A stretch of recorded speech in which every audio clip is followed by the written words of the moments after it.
Hi everyone, welcome back. I'm Kathy. We are on part 14 of going through this book. So this is a chapter on historical figures and the Bible. And I really like this chapter. So let's dive in. Okay. The first person they talk about is Sir Isaac Newton, and that he believed the Bible. I'm sure we all know who Newton was. All right, so he is called the father of modern science, and he said these wise words, quote, "We account the scriptures of God to be the most sublime philosophy. I find more sure marks of authenticity in the Bible than in any profane history whatsoever," end quote. Next is Samuel Morse. He also believed the Bible. He is famous for his invention of the telegraph, and he wrote these words 4 years before he died. Quote, "The nearer I approach the end of my pilgrimage, the clearer is the evidence of the divine origin of the Bible. The grandeur and sublimity of God's remedy for fallen man or more appreciated, and the future is illuminated with hope and joy," end quote. That's wonderful. So Napoleon, he also believed the Bible. So let's see. He said, "The Bible is no mere book, but a living creature with a power that conquers all that oppose it. I never omit to read it, and every day with new pleasure," end quote. And he also wrote this about Jesus: "I know men, and I tell you that Jesus Christ is no mere man. Between him and every other person in the world, there is no possible term of comparison. Alexander, Caesar, Charlemagne, and I have founded empires, but on what did we rest the creations of our genius?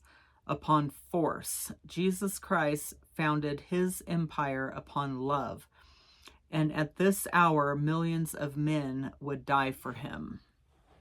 Okay, Theodore Roosevelt, a former U.S. president, believed the Bible. He said, "No educated man can afford to be ignorant of the Bible. A thorough knowledge of the Bible is worth more than a college education."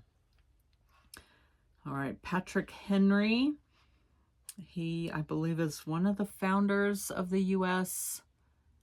I think he might have signed the Constitution.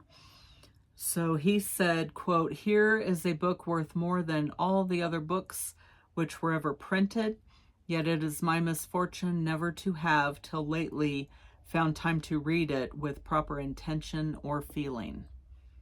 Andrew Jackson, another former U.S. president, quote, "That book, sir, is the rock upon which our republic rests," end quote. William McKinley, another U.S. president, "The more profoundly we study this wonderful book and the more closely we observe its divine precepts, the better citizens we will become and the higher will be our destiny as a nation." All right, Woodrow Wilson, another U.S. president. Looks like all these coming up are former U.S. presidents. I'll tell you when it switches over to like Civil War generals and such. Okay. Excuse me. So Woodrow Wilson said, "There are a good many problems before the American people today and before me as president, but I expect to find the solution of those problems just in the proportion that I am faithful in the study of the Word of God." Thomas Jefferson, quote, "I have always said and always will say that the studious perusal of the sacred volume will make us better citizens, better fathers, and better husbands." Herbert Hoover said, "The whole inspiration of our civilization springs from the teachings of Christ and the lessons of the prophets. To read the Bible for these fundamentals is a necessity of American life. And I will say for no matter where you live, not just Americans. All right, John Quincy Adams, I say to you, search the scriptures! Exclamation point. The Bible is the book of all others, to be read at all ages and in all conditions of human life, not to be read once or twice or thrice through and then laid aside, but to be read in small portions of 1 or 2 chapters every day, and never to be intermitted unless by some overruling necessity. All right.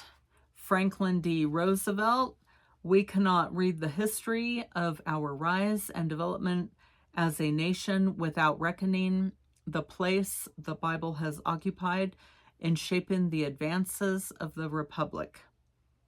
And then another quote from him, it is a fountain of strength and now, as always, an aid in attaining the highest aspirations of the human soul. Okay, so next is Robert E. Lee. He was a general, I believe, in the Civil War. All right. He said, in all my perplexities and distresses, the Bible has never failed to give me light and strength. Ulysses S. Grant. He was a former U.S. president.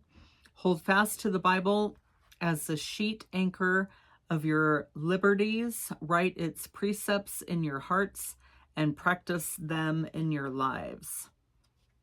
All right. And Sir Winston Churchill said, let men of science and learning expound their knowledge and prize and probe with their researches every detail of the records which have been preserved to us from those dim ages. All they will do is fortify the grand simplicity and essential accuracy of the recorded truths which have lighted so far the pilgrimage of men. Okay. Charles Dickens, famous author, I'm sure we all know, said the New Testament is the very best book that ever was or ever will be known in the world. Okay.